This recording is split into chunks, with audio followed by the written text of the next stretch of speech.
నమస్కారం. లైవ్ షోకి స్వాగతం. ఈరోజు చర్చలో శ్రీ ఎంవివి ప్రసాద్ రెడ్డి గారు, సీనియర్ పాత్రికేయులు, ప్రముఖ విశ్లేషకులు, శ్రీ కార్మూరి వెంకటరెడ్డి గారు, వైఎస్ఆర్ కాంగ్రెస్ పార్టీ సంయుక్త కార్యదర్శి పాల్గొంటున్నారు. ఇక ముందుగా కొన్ని ఆసక్తికరమైన వీడియోలు, అలాగే చూసిన తర్వాత వార్తలపైన విశ్లేషణ చర్చలోకి వెళదాం. ప్రధానంగా ఈరోజు మళ్ళీ చంద్రబాబు గారు మాట మార్చినట్టు ఉంది. అబ్బెబ్బెబ్బే నేను అట్లా అనలేదు అని చెప్పి అంటున్నారు, ఏది స్కీముల వ్యవహారం మీద.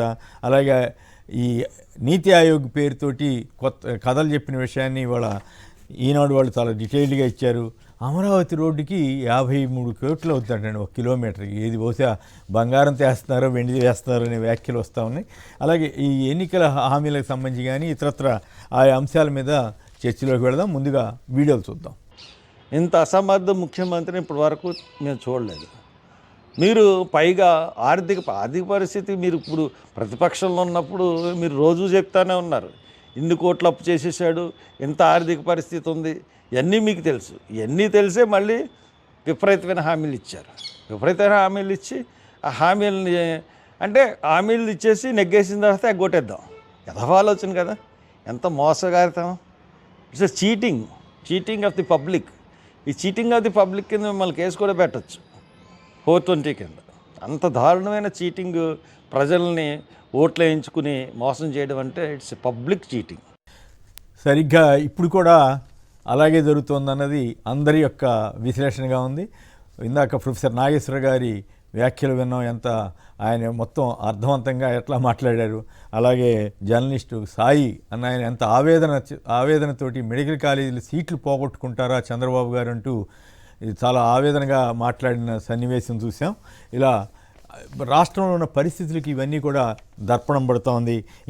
ఇక వార్తల్లోకి వెళ్తే అత్యంత బాధాకరమైన ఘట్టం, విద్యాశాఖ మంత్రిగా ఉన్న నారా లోకేష్ గారు రెడ్ బుక్ సంగతి ఏమో కానీ స్కూళ్ళలో పరిస్థితుల మీద మరి ఆయన పరిశీలిస్తున్నారో తెలియదు, కానీ రెడ్ బుక్ మాత్రం అమలు చేస్తున్నారంట. మొన్న ఒక సామాన్యుడు అడిగారు, నీ రెడ్ బుక్ అమలు చేసుకుంటున్నావు బాగానే ఉంది, మాకు ఇస్తానన్న హామీల సంగతి అమలు చేయాలి కదా, నువ్వు అది మానేసి ఇది చెప్తావేంటని అడిగారు. ఇది ఎంత దారుణం అంటే అన్నమయ్య డిస్టిక్లోని ములకల చెరువు కేజీబీవీ పాఠశాలలో జరిగిన సామాజిక తనిఖీల్లో దారుణ విషయాలు వెలుగులోకి వచ్చాయి. నెలసరి విషయాల్లో సిబ్బందిని శానిటరీ ప్యాడ్లు అడిగితే పీరియడ్స్ని చూపించమంటున్నారని బాలికలు వాపోయారు. తలస్నానం చేస్తే 100 రూపాయలు ఇవ్వాలని బెదిరిస్తున్నారని, అలాగే తెల్లవారుజాము 4 గంటలకే నిద్రలేపి చపాతీలు చేయిస్తున్నారని, పురుగులన్నం పెడుతున్నారని, ప్రశ్నిస్తే మార్కులు తగ్గిస్తామంటున్నారని ఆడపిల్లలు ఆవేదనతో ఆ వీడియో కూడా ఉంది, కానీ ఆ వీడియో వేయటం ఇష్టం లేక బాగుండదేమో అనే ఉద్దేశంతో మేము వేయటం లేదు. ఇక డిఎస్సి ఎప్పుడు ఇస్తారు? మెగా డిఎస్సి పేరుతో టీచర్ అభ్యర్థులతో చంద్రబాబు సర్కార్ ఆటలు. 16,000 పోస్టులు ఇస్తామంటూ సీఎం చంద్రబాబు తొలి సంతకం. జగన్ ప్రభుత్వం వచ్చాక డిఎస్సి నోటిఫికేషన్ రద్దు చేసిన బాబు సర్కార్ 8 నెలలవుతున్న మెగా డిఎస్సిపై కప్పదాట్లు, నానా రకాల సాకులు. టీచర్లు ఖాళీ, మంత్రి కంగాళి. తెనాలిలోని నన్నపరేని సీతారామయ్య మున్సిపల్ హై స్కూల్కి వెళ్ళిన నాదెండ్ల హడావుడి. 24 మంది టీచర్లలో 5 సెలవుల్లో ఉండడంపై ఆగ్రహం. అసలు టీచర్లలో 50% మించకుండా సెలవు తీసుకునే వెసులుబాటు. ఈ విషయం తెలుసుకోకుండా టీచర్లకు మెమోలు ఇవ్వాలన్న మంత్రి నాదెండ్ల. ఇక బిల్డప్ బాబాయిలు ఉన్నారు కదా, అప్పట్లో విద్యా సంస్కరణలు తీసుకొచ్చినటువంటి జగన్ ప్రభుత్వాన్ని బదనాం చేయడం కోసం ఇప్పుడు కూడా ఫలితం నాడు నేడు, ఫలితం మోడు.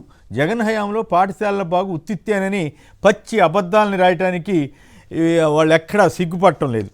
అది వీటి మీద ముందుగా ప్రసాద్ రెడ్డి గారు, మీరు ఈ పాయింట్లు విన్నారు కదా, మీకేమనిపిస్తోంది? ఎడ్యుకేషన్ సిస్టమ్ని వీళ్ళు పాడు చేస్తున్నారా లేక బాగు చేస్తున్నారా? మీకేమనిపిస్తూ ఉంది? ఎడ్యుకేషన్ సిస్టమ్ ఒక్కటే కాదండి, వాళ్ళు రాష్ట్రాన్ని పాడు చేస్తున్నారని నేను మొదటి నుంచి చెప్తాను. ఇప్పుడు కూడా దృఢమైన అభిప్రాయంతో ఉన్నాను. మన రాష్ట్రము వేరే, మన ఆంధ్రప్రదేశ్ స్పెసిఫిక్ డెవలప్మెంట్ మోడల్ ఉండాలండి. ఆ మోడల్ ఏంటంటే ఇక్కడ ఉన్న రిసోర్సెస్, ఇక్కడ ఉన్న మ్యాన్ పవర్, ఇక్కడ ఉన్న స్కిల్ సెట్, వీటిని బట్టి చేయాలి. కానీ చంద్రబాబు అలా చేయట్లేదు. హైదరాబాద్లో ఐటీ అభివృద్ధి చేశానని తనంతకు తానే చెప్పుకుంటూ అదే దాన్ని ఇక్కడ కూడా చేస్తానని ప్రముఖ సృష్టిస్తున్నాడు. మనకేంటంటే మనకి కావాల్సిందే ఆంధ్రప్రదేశ్ ముఖ్యంగా అగ్రికల్చర్ స్టేట్కి అవసరం అనేది. అలాగే ప్రజలకు ఆరోగ్యం అవసరం అయితే మెడికల్ కాలేజ్, అగ్రికల్చర్ యూనివర్సిటీలు పెట్టాలి. అలాగే కోస్తా అంతటా మనకి అద్భుతమైన రిసోర్సెస్ ఉన్నాయి కాబట్టి, వాటర్ రిసోర్సెస్ ఉన్నాయి కాబట్టి అక్కడ వాటిని మత్స్య సంపదని ట్యాప్ చేసుకోవడానికి మనకి అవసరమైన పోర్టులు, హార్బర్లు, జట్టీలు కట్టుకోవాలి. అది కదా రాష్ట్ర అభివృద్ధి. అంతేగాని ఎక్కడో మన బిల్ గేట్స్ ఒక సందర్భంలో చెప్పాడండి, ఆఫ్రికాలో కంప్యూటర్లు ప్రవేశపెట్టడం అంత అత్యంతం కాదు, ఇప్పుడు మనం కోళ్లను ఎట్లా పెంచాలనేది వాళ్ళకి బాగా నేర్పించి అదొక ఎకనామిక్ యాక్టివిటీగా డెవలప్ చేస్తే ఆ ప్రాంతం ఆఫ్రికాలో కొన్ని దేశాలకి స్పెసిఫిక్ గా ఉంటుంది.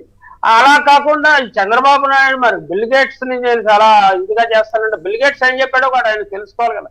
ఆయన ఏంటంటే మాసిపూసి మారేడుగా చేసి ప్రజలను భ్రమంలో పెట్టి ఈ దళారీ వర్గాలు ఉంటాయి కానీ దళారీ వర్గాలకు మేలు చేసే పనులని చేస్తుంటాడు. నిర్మాణ కార్యక్రమాలు పెడితే కమిషన్లు 30-40% దొబ్బేయటానికి మంచి అవకాశాలు ఉంది. ఇప్పుడు ప్రతి వాడు అది నిర్మిస్తానని వస్తున్నారు కానీ గ్రౌండ్ లెవెల్ నుంచి ఎందుకని అభివృద్ధి చేయాలని వాళ్ళు ప్రయత్నం చేయటం లేదు. జగన్మోహన్ రెడ్డి గారు ఏంటంటే పునాది నుంచి అభివృద్ధి చేయాలంటే విద్యా వ్యవస్థని అభివృద్ధి చేయడానికి అద్భుతమైన మార్పులు తీసుకొచ్చారండి. ఎందుకో దురదృష్టవశాత్తు ఏంటంటే వీళ్ళ చేతిలో పడి సర్వనాశనం అయిపోతుంది. నెక్స్ట్ 10 years లో మన ఆంధ్రప్రదేశ్ విద్యార్థులు అద్భుతంగా జాతీయ స్థాయిలో అంతర్జాతీయ స్థాయిలోనూ వెలుగొందారు. మనకి ఆంధ్రప్రదేశ్ అదృష్టం ఏంటంటే ఆంధ్రప్రదేశ్ ప్రజలు విద్య పట్ల చాలా గాఢమైన అభిమానం ఉన్నవాళ్ళు. ఇతర రాష్ట్రాలతో పోలిస్తే మన వాళ్ళు విద్య కోసం ఎక్కువ డబ్బు ఖర్చు పెట్టడానికి కూడా ఇష్టపడతారు. పిల్లల్ని చదివించుకోవాలి, విదేశాలకు పంపించాలి అన్న పట్టుదల. అలాగే మనకి ఆంధ్రప్రదేశ్ లో అద్భుతమైన మెడికల్ ఎడ్యుకేషన్ ఫెసిలిటీస్ ఉన్నాయండి. మనం హ్యూమన్ రిసోర్స్ ఎక్స్పోర్ట్ చేయగలుగున్నాం. ఇలాంటివన్నీ వదిలేసి ఆయన ఐటీ అంటే ప్రజల్లో ఐటీ భ్రమ ఉన్నది. ఐటీ అంటే హై పేయింగ్ జాబ్స్ అని. ఐటీయే కాదు, అది ఆ తర్వాత వచ్చే చర్చ అనుకోండి. ఇక్కడ నాకు ప్రధానమైన పాయింట్ ఏంటంటే లోకేష్ గారు రెడ్ బుక్ అంటూ తిరుగుతున్నారు తప్ప అసలు విద్యా వ్యవస్థ ఏమైంది, స్కూళ్ళు ఇంకా ఎట్లా బాగు చేయాలి, వీటి మీద ఎందుకు శ్రద్ధ పెడతలేదు అనేది నాకు అర్థం కావట్లేదు. ఇక బిల్డప్ బాబాయిలు ఉన్నారు కదా ఆంధ్రజ్యోతి వాళ్ళు ఎవరో, అసలు ఇందాక నేను పొరపాటున అమరావతికి సంబంధించి సాక్షిలో వచ్చింది 53 కోట్లు అంట, అది మళ్ళీ వేరే చర్చిద్దాం, పొరపాటు నేనాడన్నట్టున్నాను. అయితే ఇక్కడ పాయింట్ ఏంటంటే ఈ విద్యా వ్యవస్థ గురించి కాకుండా రెడ్ బుక్ గురించి మీరెందుకు భయపడతారు అది అని అడుగుతారేంటి ఆయన లోకేష్ గారు. ఎట్లా ఈ నిజంగా విద్యా వ్యవస్థని పాడు చేశారని బిల్డప్ బాబాయిలు రాసిన దాంతో మీరు ఏకీపిస్తారా? జగన్ టైంలో బాగు చేశాడు ఆయన. నాకు తెలిసినంత వరకు ఆంధ్రప్రదేశ్ కు లోకేష్ వంటి వ్యక్తి విద్యాశాఖ మంత్రిగా ఉండటమే ఒక దురదృష్టకరమైన పరిణామం. ఈ was never a brilliant student నాకు తెలిసినంత వరకు. ఆయన ఏదో స్టాన్ఫర్డ్ లో కట్టసిట్టు సత్యం రామలింగరాజు గారితో చదువుకోవచ్చు, అందుకని ఆయన చదివిన వాళ్ళందరూ గొప్ప మేధావులుగా ఎమర్జ్ అవుతారని ఏం లేదండి. మీరేంటంటే సీరియస్ కామెంట్ చేశారు మొన్న టీజీ భరత్ కదండి. కాదు మొన్న టీజీ భరత్ అసలు ఇంత స్టాన్ఫర్డ్ లో చదువుకున్న ఏకైక మంత్రి ఎమ్మెల్యే ఆయనే సీఎం అర్హుడు అని కూడా ఆయన ఓపెన్ గా చెప్తే, నాకు తెలుసు ఐఐటీలో చదువుకుని 10,000కి 15,000కి పనిచేసేవాళ్ళు, స్టాన్ఫర్డ్ లో చదువుకుని సద్యోగాలు ఎక్కడ తిరిగి నాకు తెలుసు, వ్యక్తిగతంగా తెలుసు.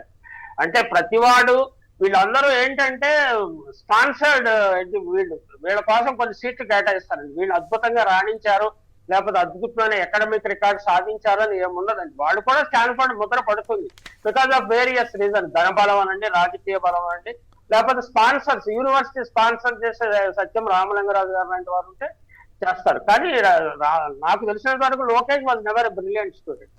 ఆయన ఇంటర్మీడియట్ లో కానీ ఇంకా లోయర్ క్లాసుల్లో కానీ తర్వాత ఆయన ఏదో మీరు బిల్డప్ బాబాయ్ అంటారు కదా, మీకు చాలా ఫేవరెట్ పదం. బిల్డప్ బాబాయ్లో లిఫ్ట్ ఇస్తే ఆయన పైకి రావచ్చు, మంత్రి కావచ్చు, లేదా ముఖ్యమంత్రి కూడా కావచ్చు. That does not mean it will not change. ఆయన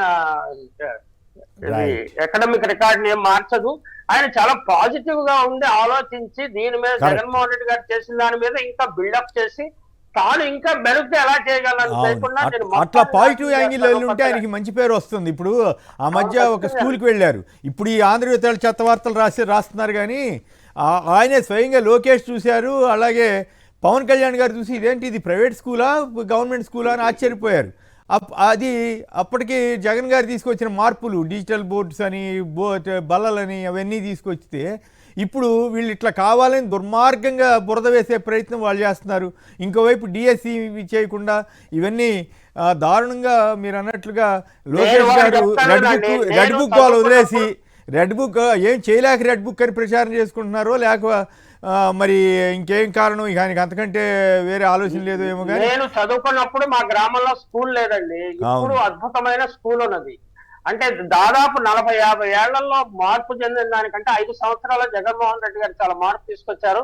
అంటే ఈ కాలానికి అనుగుణంగా విద్యార్థులు తయారు చేయడానికి ఒక ఇన్ఫ్రాస్ట్రక్చర్ క్రియేట్ చేసి దాని మీద ఇంకా బిల్డప్ చేసి లోకేష్ బాబు మంచి పేరు తెచ్చుకుంటే మనందరం సంతోషించేవాళ్ళం. ఇది ఏది డిస్ట్రక్టివ్ మెంటాలిటీ, నెగిటివ్ మెంటాలిటీ తోటి రాజకీయాలు నిర్వహిస్తే ఇది చాలా ఆంధ్రప్రదేశ్ కి చాలా ప్రమాదకరమని నేను భావిస్తున్నాను. రైట్. వెంకటరెడ్డి గారు మీరు కూడా స్పందిస్తారు దీని మీద. రెడ్ బుక్ అంట మీరు ఎందుకు భయపడుతున్నారని కూడా అన్నారు. నిజంగా మీరు అంతా భయపడుతున్నారా? అయితే ఒక రకంగా భయపడాలేమో అనిపిస్తుంది నాకు కూడా. ఎందుకంటే మరి దానికేం మీరు రూలు రేము పాడు రాజ్యాంగం ఏమి లేకుండా చేస్తున్నారు కదా. కాదు సార్, ఇప్పుడు పిచ్చి కుక్కను చూసి ఖచ్చితంగా భయపడతాం కదా ఎవరైనా, కరిసిద్దాం అన్నట్టు. రెడ్ బుక్ పిచ్చి బుక్ తో సమానం, పిచ్చి కుక్కతో సమానమా? పిచ్చి కుక్క చూసి ఎవరైనా రెడ్ బుక్ ఏంటండి? రెడ్ బుక్ రూల్ ఏంటి అసలు? అది ఇట్ ఈస్ ఎక్స్ట్రా కాన్స్టిట్యూషనల్. నిజంగా అలాంటిది ఉంటే ఇట్ ఈస్ నాట్ కాదు. వెంకటరెడ్డి గారు కొత్త నిర్వచనం చెబుతున్నారు. రెడ్ బుక్ అంటే పిచ్చి కుక్కతో సమానం అని అంటున్నారు. అంటే పిచ్చి కుక్కలు ఎక్కడ పడితే అట్లా కలుస్తాయి కదా. ఇప్పుడు పిచ్చి కుక్క ఏం తెలుసు సార్, ఎవరిని పడతాను ఖచ్చితంగా పిచ్చి కుక్కను చూసి భయపడతాం కదా. అట్లా మరి రెడ్ బుక్ చూసి భయపడుతున్నారు వాళ్ళంటే మా ఉద్దేశంలో అదే కదా, పిచ్చి కుక్కను చూసి భయపడుతున్నట్టే కదా. ఎందుకంటే ఒక పక్క పత్రికలు, ఒక టీవీ ఛానళ్ళు సైతాన్లకు మించి వ్యవహరిస్తా ఈరోజు రాష్ట్రాన్ని నాశనం చేయాలని ఒక తలంపుతో ఉండి రాష్ట్రాన్ని సర్వనాశనం చేయాలి, ఇక్కడ మంచి కోరుకునేవాడిని నాశనం చేసేయాలని తలంపుతో ఉన్నప్పుడు వాడిని ఏమంటారు సార్? పిచ్చి కుక్క అంటారు కదా. సో మరి రెడ్ బుక్ చూసి భయపడతాం అంటే లొకేషన్ అంటలేదు సార్, రెడ్ బుక్ అంటున్నా. ఆ రెడ్ బుక్ అనేది ఎవరంటే రెడ్ బుక్ అంటే భయపడుతున్నాం అని వాళ్ళు అనుకుంటే పిచ్చి కుక్కను చూసి భయపడుతున్నాం అని అనుకున్నట్లు లెక్కని భావించాలి. రెండోది ఎడ్యుకేషన్ సిస్టమ్ సార్ ఇక్కడ. ఎందుకంటే మెయిన్గా జగన్మోహన్ రెడ్డి గారు తీసుకొచ్చినటువంటి సంస్కరణలో ఒకటి విద్య, వైద్యం మేజర్గా. విద్యారంగంలో 72,000 కోట్ల రూపాయలు ఖర్చు పెట్టారు జగన్మోహన్ రెడ్డి గారు 57 నెలల కాలంలో. ఇప్పుడు ఇందా మీరు ఒక వార్త చదివారు, ఏదైతే నిజంగా బాధాకరమైనటువంటిది. శానిటరీ ప్యాడ్స్ అడిగితే అదే నెలసరి అయిందని చూపించడం అంటే మనం అసలు డిస్కస్ చేయలేనటువంటి అంశం అనమాట. కానీ జగన్మోహన్ రెడ్డి గారు ఉన్నప్పుడు అదే శానిటరీ నాప్కిన్స్కి 10,01,860 మందికి అందించారు సార్. దాదాపు 32 కోట్ల రూపాయలు ఖర్చు పెట్టారు దాని కింద. సో ఇప్పుడు మీరు అన్నట్టుగా ఇప్పుడు డబ్బులు అడుగుతున్నారంట, అదే అంటే మెన్షన్స్ అయినాయి అని చూపించమని అడుగుతున్నారంట. అంటే ఎంత దారుణమైన సంఘటన ఉంది. అట్లానే అక్కడ ఆ బాలికలు తలస్నానం చేయడానికి 100 రూపాయలు ఇవ్వాలంట. ఎందుకు అట్లా? ఎంత అరాచకం నడుస్తుంది చూడండి. అంటే స్కూల్స్, అక్కడ ఉన్నటువంటి స్కూల్స్లో కూడా ఆల్రెడీ తెలుగుదేశం వాళ్ళు ఇన్వాల్వ్ అయిపోయినట్టున్నారు. లేకపోతే ఎందుకు వచ్చింది? నిజంగా స్కూల్ నడుపుతున్నటువంటి స్కూల్ నడుపుతున్నటువంటి టీచర్లు అయితే అట్లా అడగరు కదా. అంటే వాటిని కూడా ఇప్పుడు హ్యాండ్ ఓవర్ చేసేసుకుంటున్నారు ఎక్కడికక్కడ. ఎందుకంటే మొన్న రాష్ట్ర చరిత్రలో నాకు తెలిసి యూనివర్సిటీ గవర్నమెంట్ మారంగానే యూనివర్సిటీ వైస్ ఛాన్సలర్ మీదకి ఎగబడి టీడీపీ వాళ్ళు దారుణంగా అసహ్యంగా యూనివర్సిటీ మన 2 యూనివర్సిటీ నాగార్జున గారు అన్ని చోట్ల కూడా అవమానించి, వైస్ ఛాన్సలర్ను అవమానించి, విద్యార్థులకి గురువుల మీద నమ్మకం చేసిన ప్రభుత్వం ఏదైనా ఉందంటే చంద్రబాబు గారి ప్రభుత్వం. కనీసం వాళ్ళ మీద చర్య కూడా తీసుకొని ప్రభుత్వ యూనివర్సిటీలోకి పొలిటికల్ లీడర్ వెళ్ళి నువ్వు రాజీనామా చేసి వెళ్ళిపో అని చెప్పి అతని మీద దాడులు చేసినటువంటి సందర్భం భారతదేశంలో ఎక్కడ ఉండదు. మొట్టమొదటి ఆంధ్రప్రదేశ్లో జరిగింది. అంటే వాళ్ళు అధికారంలోకి రాగానే అంత అరాచకం స్టార్ట్ చేశారు అనేది అసలు ప్రమాణ స్వీకారం చేయకముందే జరిగింది సార్. ఈ విద్యా వ్యవస్థకేమో ఈయన బాధ్యుడు, ఇప్పుడు ఈయన మంత్రి. ఇప్పుడు ఈయన విద్యా వ్యవస్థ కదా. ఇప్పుడు వాళ్ళు పెట్టింది ఏంటి? డొక్కా సీతమ్మ మధ్యాహ్న భోజన పథకం అన్నారు. ఎక్కడన్నా ఈరోజు మధ్యాహ్న భోజనం పిల్లలకు సక్రమంగా అందుతుందా? మీరు ఎక్కడికక్కడ చూడండి సార్, ప్రతి నియోజకవర్గంలో ఏదో స్కూల్లో ఇదిగో ఇట్లాంటి నాసిరకం భోజనం ఉందని చెప్పి రోజు మీకు జిల్లా పేపర్లో వార్తలు కనపడుతూనే ఉంటాయి. సో ఈ సిస్టమ్ ఏంటంటే ఈయనేమో నేను రెడ్ బుక్ అమలు చేస్తా. రెడ్ బుక్ కాదు కదా, పిల్లలకి మంచి విద్య అందించండి. గుడ్ బుక్తో మంచి విద్య, నాణ్యమైనటువంటి భోజనము. ఒక పిల్లలకి ఇంత ఇన్సిడెంట్ జరిగితే ఈరోజు విద్యాశాఖ మంత్రి దాని మీద స్పందించాలి కదా, దాని మీద యాక్షన్ తీసుకోవాలి కదా.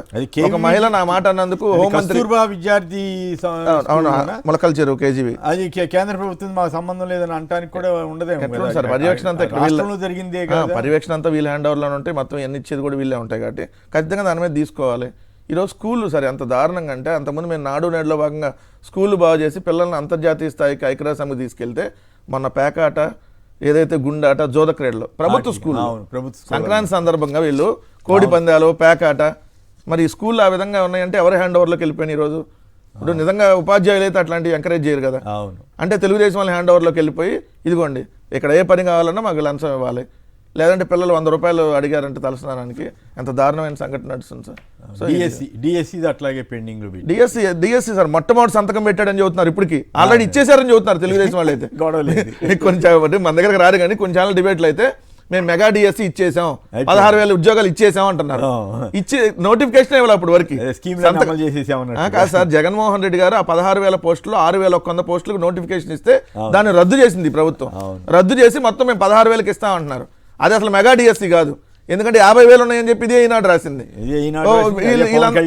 50,000 ఉన్నాయండి, మరి 50,000 పోస్టులకి 16,000 అనేది మెగా కాదు, అది దగా డిఎస్సి. సరే అదన్నా ఇచ్చారు ఆ పోస్టులు అన్నా అంటే 8 నెలలు అయింది ఇప్పుడు వరకు నోటిఫికేషన్ ఇవ్వాలి. ఇంకా ఎప్పుడు నోటిఫికేషన్ ఇవ్వాలి, ఎప్పుడు ఉద్యోగాలు రావాలి? సో ఆయన పెట్టి ఏ సంతకానికి వాల్యూ ఉండదు. ఆయన అంటే రాసుకుంటాడేమో సార్, ఫస్ట్ సంతకం ఎటు అమలు చేయింది దాని మీద పెడతాడేమో, ఇది అమలు కాదు అనే దాని మీద మొట్టమొదటి సంతకం పెడతాడేమో. అదే కదా, అందుకే కదా మెగా డిఎస్సి అని సంతకం పెట్టినప్పుడు నోటిఫికేషన్ ఇవ్వాలి కదా సార్.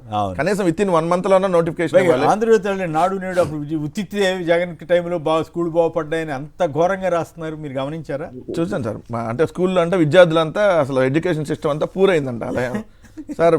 మీరు గడిచిన ఏడాది వరకు చూస్తే మీకు ప్రభుత్వ స్కూల్స్లో సీట్లు లేవు, ఖాళీ లేవు అని చెప్పి బోర్డులు కనపడి, ఈ సంవత్సరం ఏదైనా కనపడి అధికారంలోకి వచ్చిన కరెక్టే. మంచి నేను పులివెందులు వెళ్ళాను, అక్కడ అదే నాకు చెప్పారు రికమెండేషన్ సార్ వస్తున్నామని. కుప్పంలో చెప్పారు, కొన్ని చోట్ల నాకు వచ్చే నెల్లూరులో డైరెక్ట్గా ఆ స్కూలు హెడ్ మాస్టర్ ప్రిన్సిపాల్ ఆయన చెప్తున్నారు, సార్ తట్టుకోలేకపోతున్నాం సార్ ఈ మార్పులు అన్నీ వచ్చిన తర్వాత ఈ సీట్లు రద్దీకి రికమెండేషన్స్ అని. గవర్నమెంట్ స్కూల్ అంటే నాకు చాలా సంతోషం అనిపించింది ఎప్పుడు జగన్ గారి టైంలో. ఇప్పుడు అసలు మీరు అన్నట్టు ఎవరు ఇప్పుడు ఎక్కడైనా ఖాళీ ఉన్నాయని బోర్డు కనపడుతుంది తప్ప ఖాళీ లేవని బోర్డు లేదు, ఏమి లేదు సార్. అంతకుముందు పర్యవేక్షణ ఎట్లుండే సార్, పిల్లవాడు 3 రోజులు కానీ వరుసగా స్కూల్కి రాకపోతే ఖచ్చితంగా వాళ్ళు వాలంటీర్ అనే వాళ్ళు ఇంటికి వెళ్ళి స్కూల్కి రాలంటే స్కూల్ కూడా వాలంటీర్లు మానిటరింగ్ పెట్టేవాళ్ళు. స్కూల్కి పిల్లలు వెళ్తున్నారా లేదా అని తల్లిదండ్రుల దగ్గరికి వెళ్ళి మీ పిల్లలు రాలేదు ఏంటి కారణం ఏంటి, సో అంత మానిటరింగ్ ఉన్నది. ఈరోజు ఎక్కడన్నా ఉందా? రైట్. దురదృష్టం నిజంగానే. లోకేష్ గారు రెడ్ బుక్ కాకుండా విద్యా వ్యవస్థ గురించి ఆలోచిస్తే మంచిదని మిత్రులు చెబుతున్నారు. అయితే అన్నిటికంటే మించి ఒక పెద్ద డైలాగ్ ఏంటంటే red book is nothing but mad dogs అని ఆయన కొత్త నిర్వచనం ఇచ్చారు. ఇది మాత్రం ఖచ్చితంగా అందరూ ఆలోచించాల్సిందే. నిజంగా ఆయన చెప్పినట్లుగా పిచ్చి కుక్కలు ఎమ్మడబడితే ఎవరైనా భయపడతారు. వైసీపీ వాళ్ళు కావచ్చు, లేదా ఇంకో పార్టీ వాళ్ళు కావచ్చు, లేదు మామూలు జనం మీద కూడా ఈ తెలుగుదేశం పార్టీ కార్యకర్తలు కానీ ఇతరత్రా కానీ దాడులు చేస్తున్న నేపథ్యంలో అది పిచ్చి కుక్కలతో పోల్చడం రెడ్ బుక్ని పెద్ద ఆక్షేపించాలి. తెలుగుదేశం సీనియర్లు కూడా భయపడుతున్నారు సార్. తెలుగుదేశం రెడ్ బుక్ చూసి తెలుగుదేశం సీనియర్లు కూడా భయపడుతున్నారు. ముఖ్యమంత్రి పదవి ఇష్యూలో మన ముఖ్యమంత్రి పదవి 2 సార్లు 3 సార్లు ఎవరైనా ఎమ్మెల్యే 3 సార్లు ఒకే పదవిలో ఉన్నాళ్ళంటే ఉండకూడదంట. ఇప్పుడు వాళ్ళందరూ గోరంట్ల బుచ్చి చౌదరి, అయ్యన్న పాత్రుడు వీళ్ళందరూ తెలివిగా మళ్ళీ తర్వాత బిల్డప్ బాబాయ్ పార్టీ పదవిని మార్చారా? నిజంగానే ఆయన ఆ పార్టీ అనే ఉద్దేశంతో పార్టీ అంటే చంద్రబాబు గారు తప్పుకోవాలి, అంతేగా సార్. అధ్యక్ష పదవిని తప్పుకోవాలి, లోకేష్ కప్ప చెప్పాలనే కదా. ఈయన జాతీయ కార్యదర్శిగా కంటిన్యూగా ఉన్నాడు కాబట్టి ఈయన పైకి వెళ్ళాలి, ఆయనకి తప్పుకోవాలి. ఆయన ఏదో గౌరవ అధ్యక్షుడు ఏదో పడేస్తారు ఇక దానికోసం అంటే మరి చూసారు మంత్రి 3 టర్ములు ఎమ్మెల్యేగా కానీ మంత్రి కానీ ఉంటే అంటే అప్పుడు ముఖ్యమంత్రి పదవిని తప్పుకోవాలి. ముఖ్యమంత్రి పదవిని తప్పుకోవాలి. మిగిలిన ఎమ్మెల్యేలు అందరికి ఇప్పుడు వచ్చి చౌదరి గారు 7 సార్లు ఎంత 6 సార్లు ఎమ్మెల్యేగా ఉన్నట్టున్నారు. అయ్యన్న పాత్రుడు కూడా సేమ్ సీనియరే. సో వీళ్ళందరూ ఇంకా తప్పుకోండి మీరు. సో అంటే రెడ్ బుక్ చూసి తెలుగుదేశం వాళ్ళు కూడా భయపడుతున్నారు. రెడ్ బుక్కే కదా సార్. రైట్. లక్ష్మీనారాయణ గారు ఒక లైన్లో ఉన్నారు. లక్ష్మీనారాయణ గారు నమస్కారం, చెప్పండి. రెడ్ బుక్ గురించి భయపడుతున్నారని ఎందుకు భయపడతారని గౌరవ మంత్రి గారు అంటున్నారు లోకేష్ గారు. నిజంగా భయపడాల్సిన పరిస్థితి ఎందుకు వస్తుందంటే అది పిచ్చి కుక్కతో సమానం అని వెంకటరెడ్డి గారు అంటున్నారు. మీరేమంటారు? సార్ నమస్కారం సార్, మీకు అందరికి పెద్దలందరికీ నమస్కారం. యాక్చువల్ గా 24 అధికారులు వచ్చిన తర్వాత వీళ్ళు ఏదైతే రెడ్ బుక్ అని గత 3 సంవత్సరాల నుంచి అంటున్నారో పరిపాలన అభివృద్ధి సంక్షేమం అంతా వదిలేసి కేవలం రెడ్ బుక్ గుర్తొచ్చి దానిపైన 100% ఫోకస్ పెట్టినట్టున్నారు సార్. ఎందుకంటే ఏదైనా చంద్రబాబు నాయుడు గారు అనుభవజ్ఞుడు, సరే రైటో రాంగో బై మిస్టేక్ సంథింగ్ ఎలాగో గవర్నమెంట్ ఫామ్ అయింది సార్. ఎందుకు సార్ ఫామ్ అయింది? ఈయన ఉద్యోగాలు ఇస్తారని, అభివృద్ధి చేస్తారని, సంక్షేమం చేస్తారని. అలాంటి వ్యక్తి ఇవాళ కేవలం రెడ్ బుక్ అనుకుంటూ అభివృద్ధి పైన గానీ సంక్షేమం పైన గానీ ఒక రాష్ట్రం గానీ మెయిన్ గా బాగుపడాలంటే development at the same time విద్య వైద్యం సార్ అవి 100% జగన్మోహన్ రెడ్డి గారు 100% 100% నెరవేర్చేస్తారు. అది ఇవాళ వాళ్ళ పేపర్లో రాసుకోవచ్చు, ఏదైనా చేయొచ్చు. 100% 100% నెరవేర్చేస్తారు. అలాంటి సందర్భంలో చంద్రబాబు నాయుడు గారు వాటిపైనే నిందలు మోపుతూ పేపర్ల ద్వారా. ఆంధ్రజ్యోతి వాళ్ళు రాశారండి. మీరు వాళ్ళకి చెప్పండి, వాళ్ళకి రాసిన వాళ్ళకి బుద్ధి ఉందా లేదా అని మీరు అడుగుతారా, లేకపోతే వేరే విషయం. ఇందాక సాయి అంత ఆవేశంగా బుద్ధున్నాడు ఎవడైనా మెడికల్ కాలేజీలో సీట్లు వదులుకుంటారా అని వ్యాఖ్యానించింది. అది విన్న తర్వాత నాకు నిజంగా జర్నలిస్టులు ఆ రకంగా స్పందించాలి. తప్పని రైట్ అయితే రైట్ అని. ఇప్పుడు చూడండి, వీళ్ళు ఉన్నాయి కూడా బాగున్న దాన్ని ఇంకా బాగు చేయండి అని చెప్పడం కాదు, ఇదే ప్రమాణాలు హుళ్ళక్కంట. ఏమిటి పిచ్చి రాతలని మీరు మీలాంటి వాళ్ళు ప్రశ్నించినా కూడా వాళ్ళు ఏం సిగ్గుపట్టలేదు అనుకోండి, వేరే విషయం. ఇప్పుడు అట్లా ప్రశ్నిస్తున్నందుకు ఇప్పుడు కుక్కలు వదులుతున్నారు. జర్నలిస్ట్ సాయి గారిని అయితే ఆయన పేటీఎం డాగ్ గాని ఇష్టం ఉన్నట్టుగా తెలుగుదేశం ఆయనే కాదు, విజయ్ కేసరి అన్న ఆయన, అతను ఎవరో పరిచయం కూడా లేదు. ఇంకా సాయితో ఎప్పుడన్నా ఒకటి 2 సార్లు పరిచయం ఉంది. ఆయన బాధపడుతుంటే విన్నాను, చాలా భార్య మీద, ఆవిడెవరో లేడీ అంటే తెలుగుదేశం ఆవిడ, మరి ఏం పాడో ఆవిడ లేడీ అయింది కూడా అంత అసహ్యంగా ఎట్లా పెడుతుంటే మరి ఏమైపోయింది రెడ్ బుక్ రాజ్యాంగం అటువంటి వాళ్ళ మీద కదా. రెడ్ బుక్ సోషల్ మీడియాని కంట్రోల్ చేశానంటే వైసీపీ వాళ్ళ మీద ఎవరైనా తప్పు చేస్తే కంట్రోల్ చేస్తారు, తెలుగుదేశం వాళ్ళకి అరాచకంగా వదిలేస్తారా? భార్య మీద అరాచకంగా ప్రొఫెసర్ నాగేశ్వర గారు వైసీపీని కూడా విమర్శిస్తే అనేక వీడియోలు ఉంటాయి, కానీ ఆయన వైసీపీ కండవా వేసేసి ఇప్పుడు ఆయన తెలుగుదేశం ప్రభుత్వం ప్రశ్నిస్తున్నందుకు ఆయన కూడా ఇవన్నీ చూస్తే రెడ్ బుక్ అంటే పిచ్చి కుక్కలతో సమానం అన్న వెంకటరెడ్డి గారి వాదంతో ఏకీపించగా తప్పదేమో. లక్ష్మీనారాయణ గారు కంప్లీట్ చేయండి దయచేసి. సార్ ఇప్పుడు చంద్రబాబు 2 విషయాలు సార్. 2014లో అధికారం వచ్చిన తర్వాత ఏదైతే హామీలు ఇచ్చారో రైతుల గురించి కానీ, ఆడవాళ్ళ గురించి కానీ, పిల్లల గురించి మొత్తం వదిలేశారు సార్. మళ్ళీ చంద్రబాబు నాయుడు గారు అన్ని అప్పులు ఉండి తెలిసి కూడా కావాలని హామీలు ఇచ్చి విపరీతమైన హామీలు జగన్మోహన్ రెడ్డి గారు క్లియర్ కట్ గా ప్రెజెంటేషన్ తోటి ఎలక్షన్ ముందు చెప్పారు సార్. నేను ఇప్పుడు ఇలా చేస్తున్నాను, ఇవన్నీ హామీలు నెరవేర్చాలంటే వల్ల కాదు అని క్లియర్ కట్ గా చెప్పారు. అయినా కానీ చంద్రబాబు నాయుడు గారు నాకు అనుభవం ఉంది అది ఇది అని చెప్పుకుంటూ హామీలు ఇచ్చి ఇవాళ నిన్న మొన్న ఏం మాట్లాడతారు సార్? ఇలా చేయడం అవ్వదు, చెయ్యాలంటే సంపద సృష్టించాలి. ఏది మీరండి సృష్టించే సంపద? 24లో 14లో అదే మాట చెప్పారు, ఇప్పుడు అదే మాట చెప్పారు. ఏ విధంగా నమ్మాలి సార్ చంద్రబాబు నాయుడు గారు మాలాంటి యూత్? ఎందుకంటే మీకు అనుభవం ఉందని చెప్పేసి మేము ఓట్లేసి మిమ్మల్ని గెలిపించుకుంటే ఇవాళ ఈ విధంగా 30 సంవత్సరాల నుంచి అనుభవం ఉంది. మళ్ళీ మీ మీద పిచ్చికొక్కలు వదులుతారేమో. పిచ్చికొక్కలు అంటే వెంకటరెడ్డి గారు చెప్పినట్టు ఈ చేసినా చేస్తారు, ఇంకెందుకంటే ఇంటెలిజెన్స్ వాళ్ళకి వేరే పని ఉండదు కదా, ఇట్లాంటివన్నీ చేయిస్తారు. కాబట్టి జాగ్రత్తగా ఉండండి బాబు. మీ ఆవేదన నాకు అర్థమైంది. మీ ఆవేశం వద్దు, ఆవేదనతో ఉండండి కానీ ఆవేశపడమాకండి దయచేసి. రైట్. నల్గొండ నుంచి రాజేంద్ర గారు చెప్పండి, విద్యా వ్యవస్థ ఏపీలో ఎట్లా ఉంది, అప్పుడు ఎట్లా ఉంది, ఇప్పుడు ఎట్లా ఉంది, మీకేమన్నా తెలుసా? రైట్. మరొక అంశంలోకి వెళదాం. కిలోమీటర్కు 53.88 కోట్లు. అమరావతిలో ప్రధాన రహదారుల నిర్మాణ టెండర్లో గోల్మాల్. అర్హులైన రహదారి నిర్మాణానికి 6 లైన్ల రహదారి నిర్మాణానికి జాతీయ రహదారుల సంస్థ సగటున 20 నుంచి 22 కోట్లు ఖర్చు పెడతాట. అది కూడా జీఎస్టీ, సిఎన్రేజ్ అన్నీ కలుపుకుని. కానీ ఇక్కడ ఈ సర్కారులో పన్నులు లేకుండానే కనిష్టంగా 24 కోట్లు వ్యయం అంట, అంటే గరిష్టంగా 53 కోట్లు కాబోలు. ఈ లెక్కన మిగిలిపోయిన రోడ్లకు వ్యయం తడిసి మోపిడు. సగటున కిలోమీటర్కు గరిష్టంగా 31.88 కోట్ల మేర పెంపు అంట. 23 కోట్ల నుంచి 24 నుంచి 31 పెరిగిందా? అంచనాల దశలోనే కమిషన్ల కోసం ముఖ్యనేత బేరసారాలు అవన్నీ రాశారు. వాటి పనులు దక్కేలా నిబంధనల రూపకల్పనలో 3,4500 కోట్లతో 11 రహదారులకు పనులు వేరువేరుగా టెండర్ నోటిఫికేషన్. అయ్యా ప్రసాద్ రెడ్డి గారు చెప్పండి, ఓ పక్కేమో కిలోమీటర్కి 53 కోట్లు అంటున్నారు, కనీసం 24 కోట్లు అయితే కనిష్టంగా అయితే ఉంటుందట. అక్కడేమైనా బంగారం భరుస్తారా, వెండి భరుస్తారా? నిజంగానే మొన్నేమో 6 రిజర్వాయర్లు కడతారంట. వరద అసలు ముంపే లేదు, వరద లేదు, పచ్చి అబద్ధాలు ప్రచారం చేశారని వైసీపీ వాళ్ళ మీద, మీ బోటాళ్ళు మా బోటాళ్ళ మీద అన్నారు. ఇప్పుడు వాళ్లే వరద ముంపు అని వరల్డ్ బ్యాంక్ చెప్పింది కాబట్టి 6 రిజర్వాయర్లు కడుతున్నాం ఇదని వాళ్లే చెప్పారు. నీళ్లు తోడటానికే పెద్ద పెద్ద మోటార్లు పెట్టి రోజుల తరబడి నడుపుతున్నారు. 5 ఏళ్లుగా నీళ్లు ఉన్నట్టే కదా. సో ఇప్పుడేమో రోడ్లకి ఇంత ఖర్చు పెడుతున్నారట. ఏమిటి ఇలా వైఖరి? మీరేమంటారు? ఈ రకంగా బంగారం పరుస్తున్నారు అనుకోవాలా? జాగ్రత్త, మళ్ళీ పిచ్చికొక్కలు వదులుతారో మీరు కూడా జాగ్రత్తగా ఉండండి రెడ్ బుక్ పేరు మీద. వాజ్పేయి గారు స్వర్ణపుది గోల్డెన్ క్వాడ్రాంగిల్ పెట్టినప్పుడు రోడ్డు ఏర్పాటు చేయడానికి 4 కోట్లు సరాసరి ఖర్చు అని పెడితే అప్పుడే యాక్చువల్ గా 2.5 కోట్ల నుంచి 4 కోట్లు పెంచాలని విమర్శలు వచ్చినాయి. 2.5 కోట్లతోటి కిలోమీటర్ రోడ్డు వేయొచ్చు, కానీ 4 కోట్లు పెంచాలని విమర్శలు.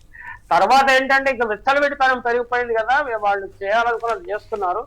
మనము అమరావతిలో భూమి అది కిందకి దిగబడుతుందని కదా చెప్తాను, మొట్టమొదటి చెప్తున్నాను. దాన్ని ఇన్ఫ్రాస్ట్రక్చర్ క్రియేట్ చేయడానికి అంత డబ్బు ఎందుకు ఖర్చు పెట్టాలి? అసలు అక్కడ అమరావతిలో ఎందుకు పెట్టాలండి? ఇప్పుడు 9,000 కోట్ల రూపాయలు వరద నివారణ చర్యల కోసం 9,000 కోట్లతోటి చాలా వరకు రాజధాని కట్టేసుకోవచ్చు. అలాంటి చోట రాజధానిని పెట్టి అక్కడ వరద నివారణకు 9 కోట్లు ఖర్చు పెట్టి కిలోమీటర్ రోడ్డు వేయడానికి 53 కోట్లు ఖర్చు పెట్టి ఈ ఆలోచన దీన్ని అసలు బేసిక్ గా చేసిన తప్పును మళ్ళీ తప్పిపుచ్చుకోవడానికి ఇలాంటి కాస్ట్ ఎస్కలేషన్, విపరీతమైన కాస్ట్ ఎస్కలేషన్.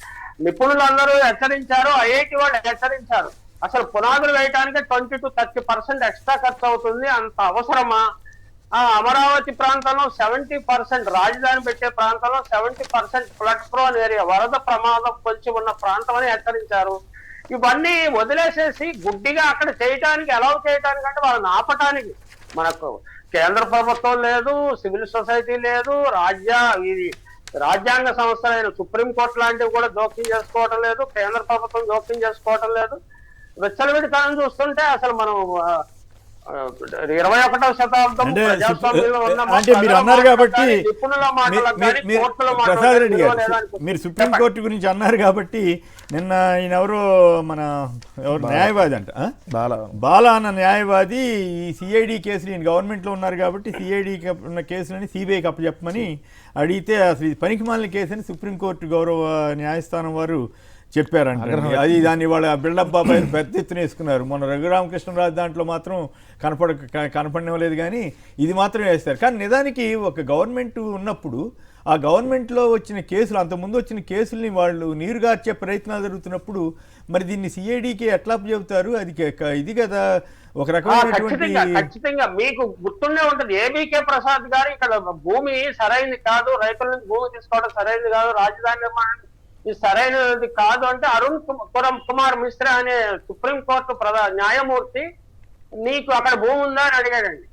60 సంవత్సరాలు పత్రికా రంగంలో ప్రజా జీవితంలో ఉన్న వ్యక్తిని పట్టుకొని నీకు అక్కడ భూమి ఉందా, నీకు లోక స్టాండింగ్ ఉందా అని ప్రశ్నిస్తే మనం కోర్టు వైఖరికి మనము సంభ్రమాశ్చర్యాలకు గురి కావటం తప్ప మనం చేసేది ఏం లేదు. అది పరిస్థితి. అత్యున్నత న్యాయస్థానం కూడా అసలు ఇక్కడ ఏం జరుగుతున్నది తెలుసుకోకుండా ఊరికే టెక్నికల్ ఇష్యూస్ తీసుకుని నీకేమి కేసు పెట్టడానికి అర్హత లేదు అని కొట్టేయటం అంటే మనం అంతకంటే మనం నిజంగా ఇక్కడ వ్యక్తిగత కేసుల్లో ఎవరైనా సంబంధం లేని వాళ్ళు వెళ్తే అట్లా అనడం తప్పు కాదు. కానీ ఇది ప్రజలకు సంబంధించిన ఇష్యూస్, అవినీతికి సంబంధించినటువంటి ఇష్యూస్ మీద మరి ఎవడో దారేపేవాడు ఉత్తరం రాస్తే జగన్ గారి మీద కేసులు పెట్టేశారు, జైల్లో పెట్టేశారు. అప్పుడు సుప్రీంకోర్టు కూడా బెయిల్ కొట్టేసింది, ఇవ్వకుండా చాలా కాలం ఇబ్బంది పెట్టింది. మరి ఎవడో దారేపేవాడికి పెడితేనేమో అప్పుడు కేసులు అన్నీ వచ్చేసినాయి. ఇప్పుడు గవర్నమెంట్లో అవినీతి జరిగిందని చెప్పారు. అవినీతి జరిగిందా లేదా అన్నది కోర్టు తేల్చాల్సింది. అది నీరు గారుస్తున్నారంటే నీకేమైనా సంబంధం అంటే మరి వ్యవస్థ ఎట్లా? ఇప్పుడు స్కిల్ కుంభకోణం, అదే సీమన్స్ స్కిల్ కుంభకోణం ఏం గతి పట్టుకోబోతున్నదో మనకి ఇప్పుడే అర్థమవుతుంది. ఖచ్చితంగా ఇదే జరగబోతుంది. సిఐడి వాళ్ళు వాంగ్మూలాలను మార్చేయటము, ఎవిడెన్స్ మార్చేయటము, ప్రభుత్వాలు మారగానే న్యాయం మారిపోతుంది. అదే అంటే కర్ర ఉన్నవాడిదే బర్రె అన్నట్టుగా న్యాయం కూడా స్థాయికి వెళ్ళిపోయిందా అన్న అనుమానాలు సామాన్య ప్రజలు వస్తుంది. This is a very dangerous trend. ఈ విషయాన్ని ఈ మధ్య నేను అనుకోవటము కపిల్ సిబాల్ కండక్ట్ చేసిన ఒక ఇంటర్వ్యూలో ఇదే చెప్పారండి. ప్రముఖ న్యాయవాదులు, ఒక న్యాయమూర్తి సుప్రీంకోర్టు న్యాయమూర్తి పదవిని తిరస్కరించిన ఒక మహిళా న్యాయవాది కూడా ఇదే చెప్పారు. Our judicial system is in danger, it is declining అని చెప్పారు. మనకు అది నిజమే అని అనిపిస్తా ఉంది. రైట్, నిజంగానే అమరావతి 53 కోట్ల నుంచి మనం అక్కడ దాకా వెళ్లాల్సి వచ్చింది. మీరు ఇంకోటి చెప్పాలండి, ఈ విషయం ఏంటంటే అమరావతిలో రోడ్లు 4 అడుగుల రోడ్డు వేస్తే ఐరన్ వేసేసి ఆ రోడ్డు దిగబడిపోతుంది. ఎట్లా దిగబడిపోతుందని నాకు అందులో కాంట్రాక్ట్ లో పనిచేసిన ఒక ఆయన చెప్పారు. అంటే అది ఎంత అథెంటిక్ నాకు తెలియదు, కానీ మనం 4 ఫీట్ల మందంలో రోడ్ అయినప్పటికీ అది దిగబడిపోతుంది. ఇప్పుడు 53 కోట్లు 10 అడుగులు 15 అడుగులు మొత్తం 3,000 కోట్ల రూపాయలు. అవును, కిలోమీటర్కి 53 కోట్లు. రైట్, వెంకటరెడ్డి గారు మీరు దానిలోకి వెళ్ళే ముందు సార్ ఒక్క నిమిషం. ఎందుకంటే ఇప్పుడు ఇక్కడ ఉన్న చంద్రబాబు నాయుడు గారి కేసులన్నీ సిఐడి దర్యాప్తు. అవును, సిఐడి చీఫ్ నియమించేది ఎవరు? Chief minister. అవును, అట్లాంటప్పుడు ఇక్కడ సిఐడి విచారణ ఎట్లా జరిగింది? అందుకని సిఐడి కాకుండా సిబిఐతో ఎంక్వైరీ చేయాలని ఒక న్యాయవాది అడిగాడు. అది ఒక పనికిమాలిన కేసు అని అంటే నిజంగా బాధాకరం. ఎందుకంటే ఇప్పుడు ఏమన్నా పొలిటికల్ లీడర్ వేసాడు అనుకోండి, అయ్యా మీరు పొలిటికల్ యాంగిల్లో వేసారని చెప్పి వాళ్ళు తిరస్కరించిన ఒక అందం. అవును, ఇప్పుడు లాజిక్ ఉంది కదా, అవును. సిఐడి కేసులు సిఐడి చీఫ్ని నియమించే చంద్రబాబు నాయుడు మీద ఏ విధంగా దర్యాప్తు చేస్తారు? ఆయన విచారణ పిలిచి దర్యాప్తు చేస్తారా? బేసిక్ పాయింట్ కదా సార్. మరి అందుకని సిబిఐకి ఏమని అడిగితే అది పనికి మాలిన కేసు అంటే ఇంకా మన న్యాయ వ్యవస్థ మీద మాట్లాడకూడదు కాబట్టి అంతవరకే కన్ఫైన్ అవుతున్నా. అమరావతి రోడ్లకు సంబంధించి వచ్చింది కదా సార్. సార్ అమరావతిలో ఏ నిర్మాణాలు చేపట్టినా, లేదంటే ఆంధ్రప్రదేశ్లో చంద్రబాబు నాయుడు గారి ప్రభుత్వం ఏ నిర్మాణాలు చేపట్టినా, ఏ వర్కులు చేపట్టినా అట్లానే ఉంటాయి రేట్లు. అట్లాగే ఉంటాయి. ఎందుకంటే అంతకుముందు మీకు నీళ్లు గారే సచివాలయం, నీళ్లు గారే అసెంబ్లీ, ఎన్నెన్ని వందల 10,000 రూపాయలు చదరపు అడుకేశారు సార్ ఆ రోజు. సెక్రటరియట్ 10,000 రూపాయలు అంటే అసలు నాకు తెలిసి ఇండియాలో ఆడగట్టరా అంత రేట్లు వేసి కాంట్రాక్టులు దోచిపెట్టే కార్యక్రమం. ఇప్పుడు కూడా సేమ్ అదే. ఇప్పుడు అంతకుముందు జగన్మోహన్ రెడ్డి గారు ప్రభుత్వం ఉన్నప్పుడు 100 కోట్లు దాటిని జ్యుడిషియల్ ఎంక్వైరీ చేసి ఏదైతే రివర్స్ టెండరింగ్ ద్వారా తగ్గించేవాళ్ళు.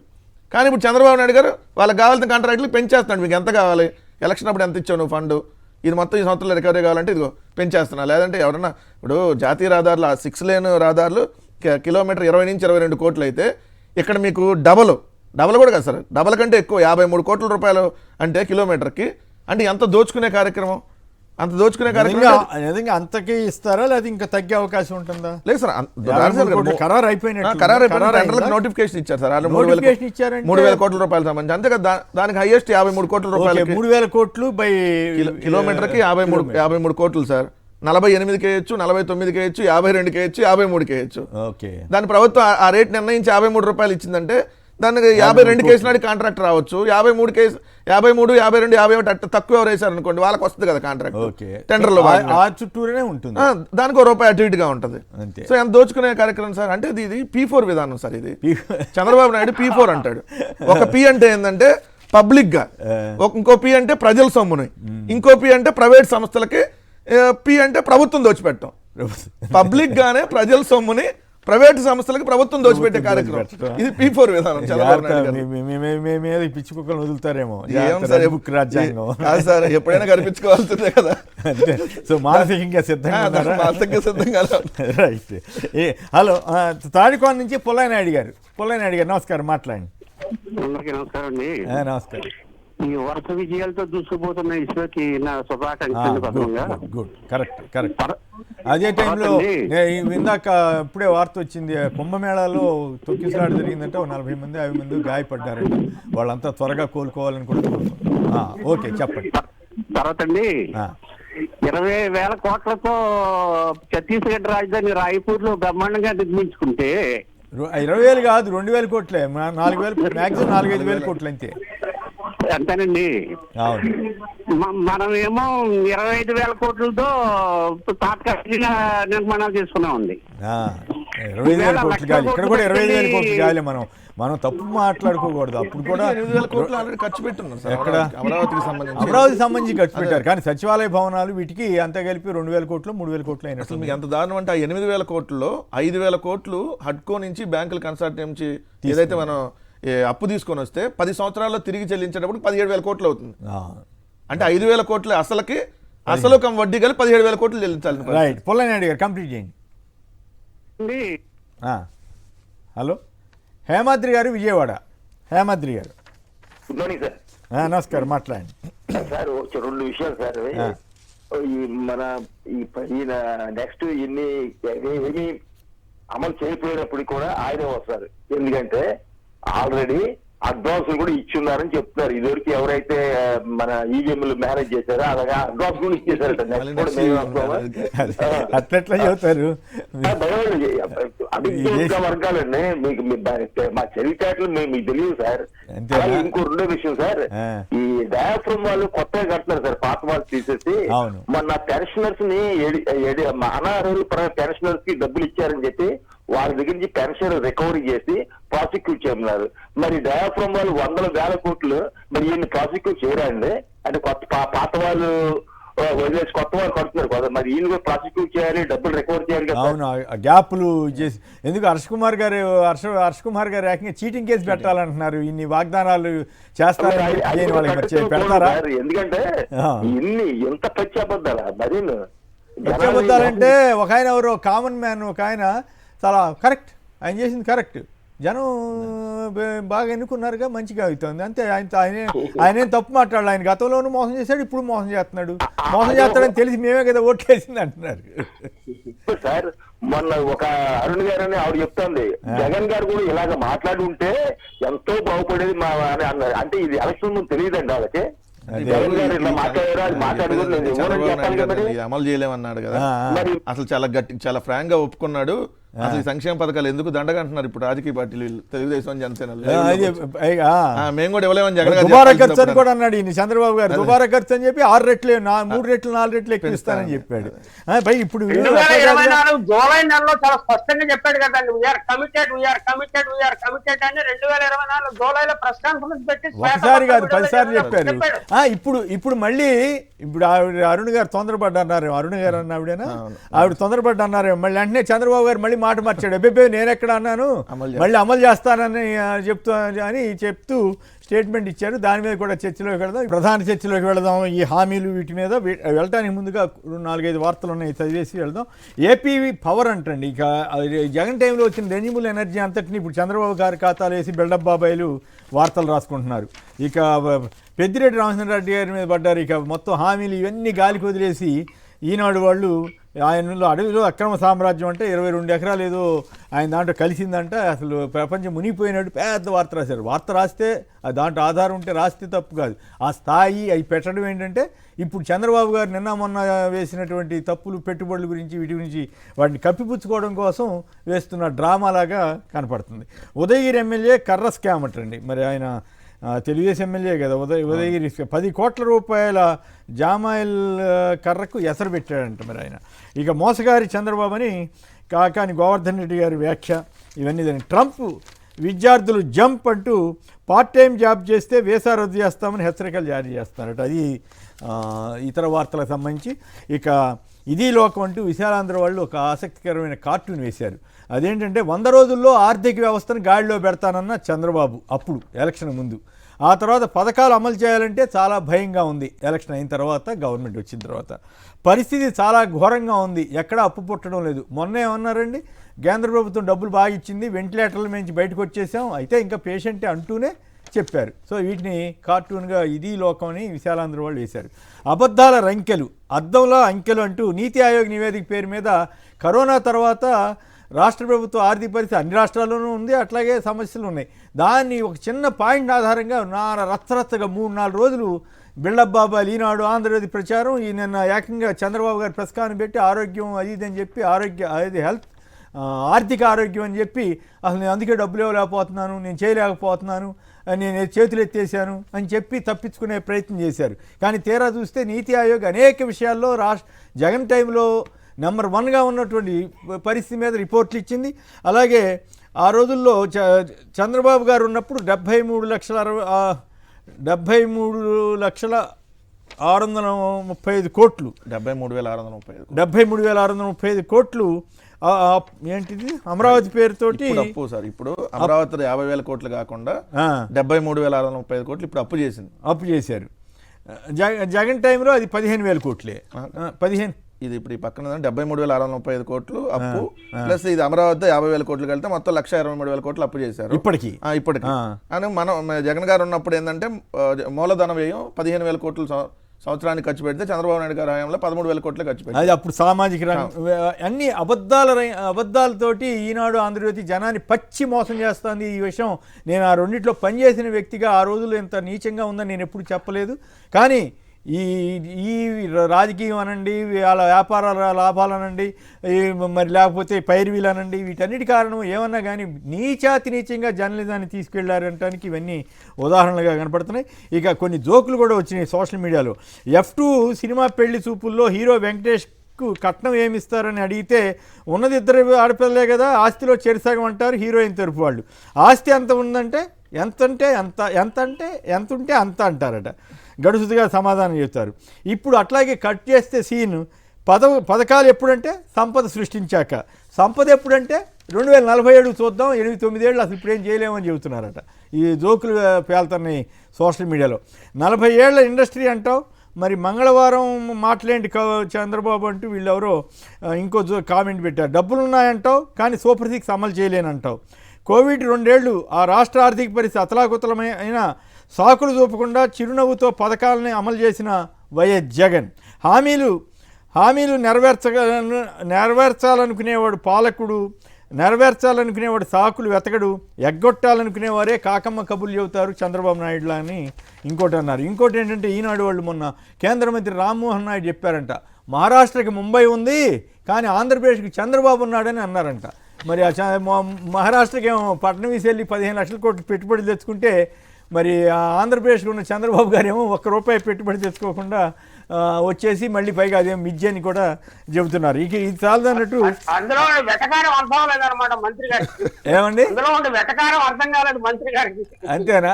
కాదు ఎలక్షన్ వెళ్ళటానికి ముందు అంటారు కదా, దావోస్ వెళ్ళటానికి ముందు. ఇక ఇప్పుడు తాజాగా ఏంటంటే ఎన్నికల హామీలు అన్నీ అమలు చేస్తాం, తప్పుడు ప్రచారాన్ని నమ్మొద్దని చంద్రబాబు గారు మళ్ళీ కొత్త కథ మొదలుపెట్టారు. ఏమంటారు ఈ పరిస్థితుల మీద? సార్ మీరు తప్పుడు ప్రచారం చేస్తున్నారా లేక ఇంకేదన్నానా? ఈ పరిణామాలన్నిటి మీద మీకు చెప్పండి. ఎందుకు సార్ వీడియోలో ఉన్నాయి, ఆయన చెప్పిందే కదా ప్రెస్ కాన్ఫరెన్స్ అందరితో నీతి ఆయోగ్ మీటింగ్ అని చెప్పి నాకు మొన్నటిదాకా నాకు భయం వేస్తుంది అన్నాడు. ఇప్పుడు బరి తెగించేసి చెప్పేస్తున్నాడు నేను చేయండి, డైరెక్ట్గా ఏం చేస్తారు చేసుకోండి అని.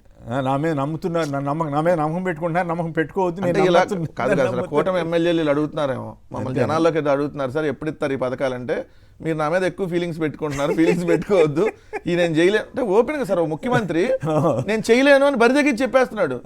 ఎలక్షన్స్ అప్పుడేమో అసలు ఇది చేస్తా అది చేస్తా, వాలంటీర్లు 5,000 నేను 10,000 చేసేస్తున్నా మీకు. సో ఆటో అన్నలో మీకు 10,000 కాదు 15,000 ఇస్తున్నా, మత్స్యకార భరోసా 10,000 కాదు 15,000. తల్లులు మీరు ఎంతమంది ఇంకా అవసరమైతే పిల్లల్ని కనండి, ఇంకా కనండి, ఎంతమంది ఉంటే అంతమంది 15,000, ఒకళ్ళుంటే 15, ఇద్దరుంటే 30, 5గురుంటే 75 అని కూడా చెప్పాడు సార్. 5గురుంటే 75. సో పొరపాటున 5,000 అని కూడా 5,000 మంది అన్నట్టుగా అన్నాడు కానీ పొరపాటున ఇవన్నీ చెప్పినాక ఇప్పుడు ఓపెన్గానే బరి తెగించేసి అంటే ఆ మాట ఎందుకు వాడాల్సి వస్తున్నాను సార్? ముఖ్యమంత్రి రైతులు మీరు బాధపడితే బాధపడండి, విద్యార్థులు మీరు బాధపడితే బాధపడండి. రైతుల్లో నాకు అర్థం కాదు ఏంటంటే కేంద్ర ప్రభుత్వం ఇచ్చే 10,000 కూడా ఈయన ఏమనంటాడేంది? కేంద్ర ప్రభుత్వంతో డైరెక్ట్గా వస్తుంది సార్. ఇప్పుడు మొన్నటిదాకా 6,000 ఇప్పుడు 10,000 చేశారు కదా, మొన్నటిదాకా 6,000 కదా, ఆటోమేటిక్ గా రావాలి కదా, అది వస్తుంది సార్. కేంద్ర ప్రభుత్వం వచ్చే డైరెక్ట్ కాదు స్టేట్ గవర్నమెంట్ కలిపి ఇచ్చేవాళ్ళు కదా, అది కూడా కలిపి ఇది కలిపి 3 దఫాలుగా మనం ఇచ్చాము.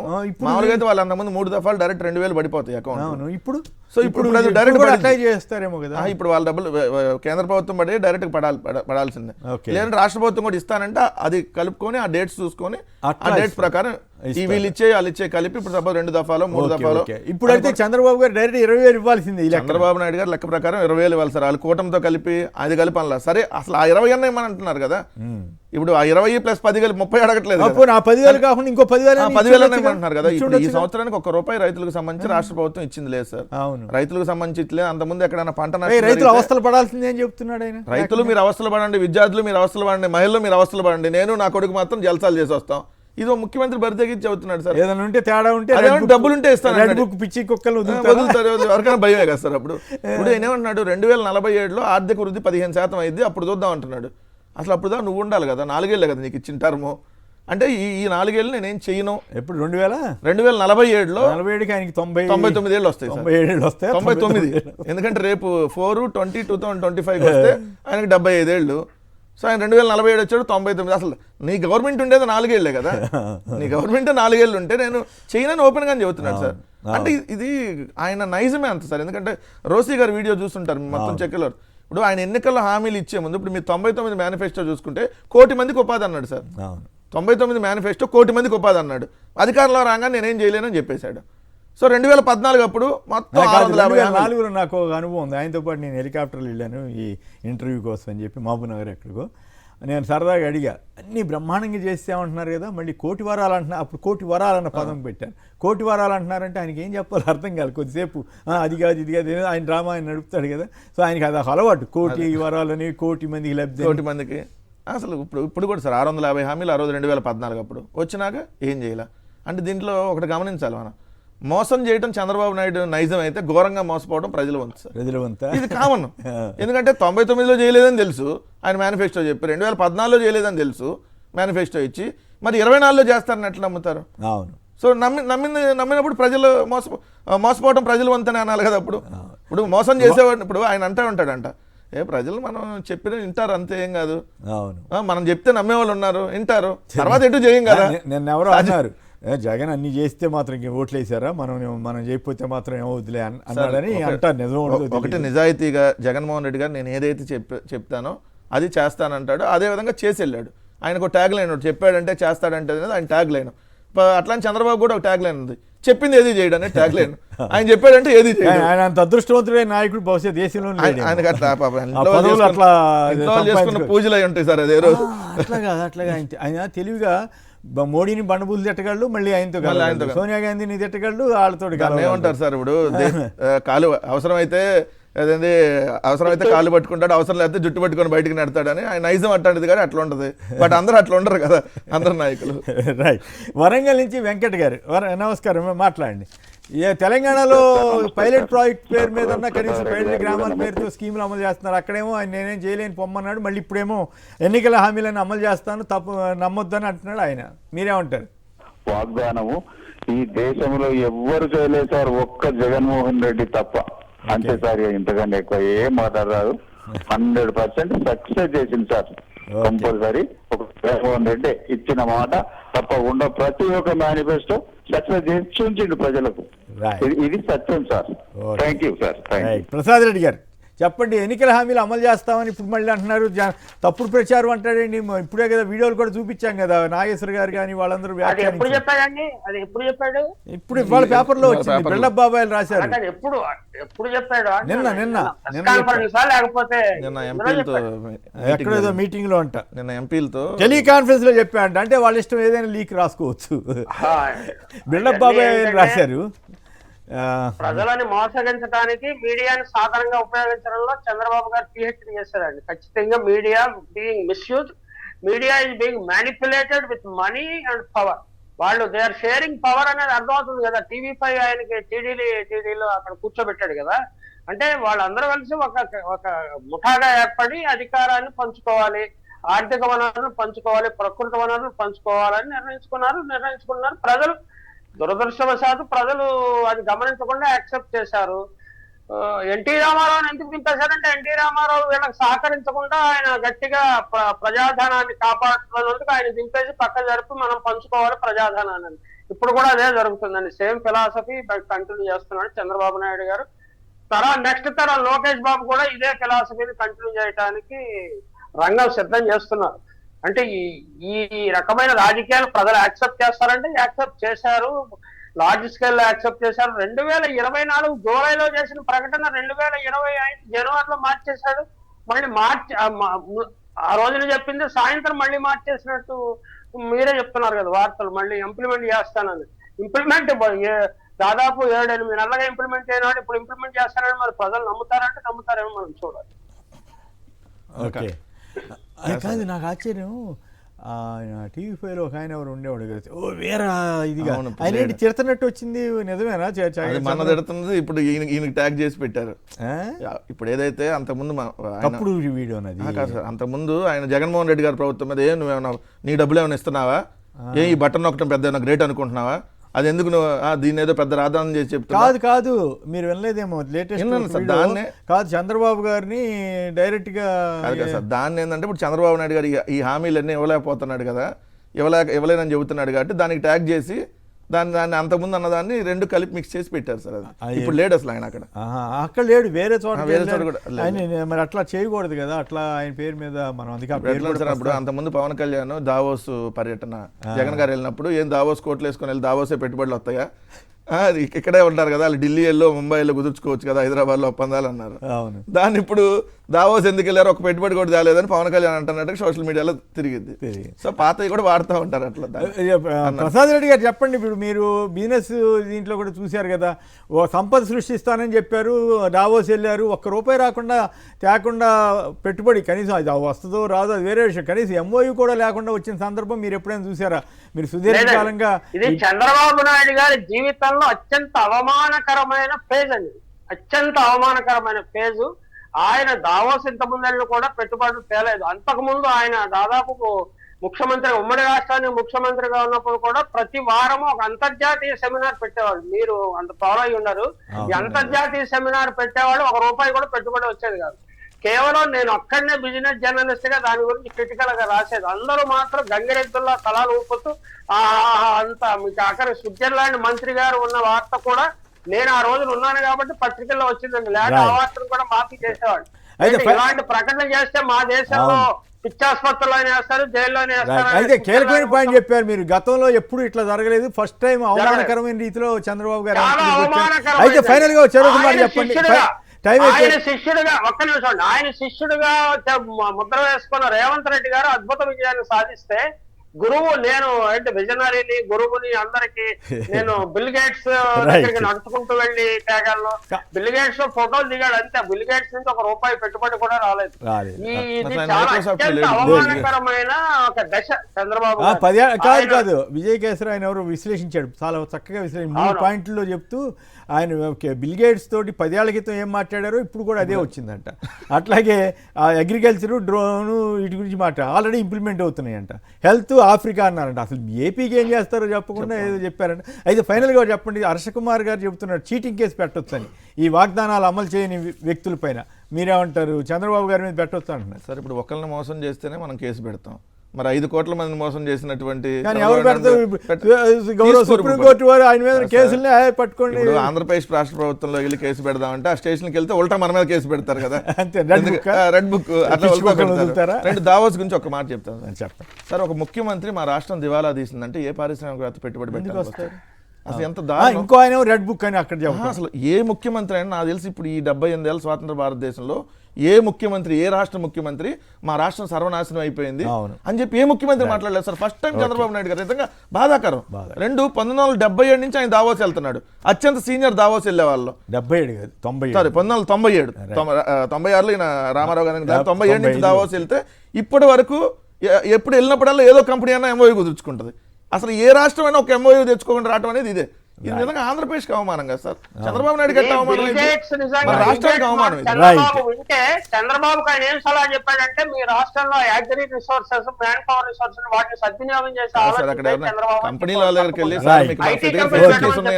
రెడ్ కార్పెట్ వేసి రైట్. ఓకే, ఫైనల్ గా ఈయన చంద్రబాబు గారు ఎన్నికలని హామీలను అమలు చేస్తా ఉన్నారు. కనీసం ఎప్పుడెప్పుడు చెప్పింది కూడా ఈ బిల్డప్ బాబాయిలు రాస్తే అప్పు రేపులాగా అమలు చేస్తా. బిల్డప్ బాబాయిలు జనాన్ని మోసం చేయడం కాకుండా వాస్తవ పరిస్థితులు రాస్తే వారికి గౌరవం, చంద్రబాబు గారికి కూడా. చంద్రబాబు గారిని సగం భ్రష్టు పట్టిస్తుంది కూడా వీళ్ళేనేమో. ఈనాడు, ఆంధ్రజ్యోతి ఇట్లాంటి పచ్చి అబద్ధాలు రాసి. ఫైనల్గా రెడ్ బుక్ గురించి ఒక్కసారి చెప్పాలి ఖచ్చితంగా. వెంకటరెడ్డి గారు చెప్పినట్లుగా రెడ్ బుక్ అంటే నథింగ్ బట్ మ్యాడ్ డాగ్స్. ఈ మ్యాడ్ డాగ్స్ని ఆంధ్రప్రదేశ్ ప్రజల మీద, ఇతర పక్షాల మీద వాడొద్దు. వాడితే ఆ పిచ్చి కుక్కలు ఎప్పుడైనా సరే మనం పావుని పెంచితే పావును పెంచిన వాడిని కూడా కాటేసే ప్రమాదం ఉంటుంది. అట్లాగే రెడ్ బుక్ ఇట్లాంటివి మానుకోండి. కుర్రవాళ్ళు మీరు ఇటువంటి వదులుకొని ప్రజలకు ఉపయోగపడే సేవలు చేస్తే మీకు మంచి కాబోయే ముఖ్యమంత్రి మీ నాన్నగారిని తప్పించి మరి ఈ టర్మ్లోనే అవుతారో ఏమో తెలియదు. కానీ ఈ రెడ్ బుక్ ఉన్నంతకాలం మీకు అప్రతిష్ట తప్ప ఇంకొకటి కాదు. రెడ్ బుక్ అంటే జనం భయపడతారు, కానీ కొద్ది కాలం భయపడతారు, కానీ నెలకాలం భయపడరు. మళ్ళీ అదే రెడ్ బుక్ మీ మెడకు చుట్టుకునే ప్రమాదం ఉంటుందని చెప్పక తప్పదు. కాబట్టి ఈ పిచ్చి కుక్కలను వదలటం మానండి. ధర్మబద్ధంగా, ప్రజాస్వామ్యబద్ధంగా, రాజ్యాంగబద్ధంగా వ్యవహరించాలని కోరుతూ ఎంవి ప్రసాద్ రెడ్డి గారు, కారుమూరి వెంకటరెడ్డి గారు అందరికి కూడా ధన్యవాదాలు. ఇది నేటి చర్చా కార్యక్రమం. నమస్కారం.